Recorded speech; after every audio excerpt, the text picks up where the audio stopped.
Hello, good evening সবাইকে। তো এই দিনটা ছিল একটা দারুণ আনন্দের দিন। সেটা হলো মাকে নিয়ে, আমার একটা বন্ধুকে নিয়ে আমি চলে যাচ্ছিলাম কোথায় যেন? দাদা বৌদি বিরিয়ানি খেতে।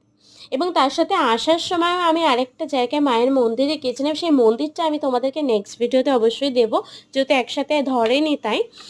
তো এখন এই দাদা বৌদি যাওয়ার পথে বেশ আমরা ট্রেনটা মিস করেছিলাম। তারপরে অটো ধরে যেতে হয়েছিল। প্রথমেই যেটা অ্যাজ ইউজুয়াল আমার অল টাইম ফেভারিট, সেটা যেকোনো দোকানের হতে পারে, সেটা হলো ফিশ ফ্রাই। মানে আই লাভ ফিশ ফ্রাই। আর দাদা বৌদি ফিশ ফ্রাই তো আলাদাই মজাই মজা।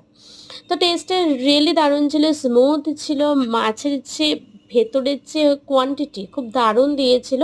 তারপরে চলে এসেছিল মাটন বিরিয়ানি, যেটা অল টাইম আমাদের সকলেরই মানে দারুণ দারুণ লাগে। তো দাদা বৌদি তো আলাদাই স্বাদ। ভালো লাগলে সাবস্ক্রাইব করে দাও, নেক্সট ভিডিওতে চলে আস।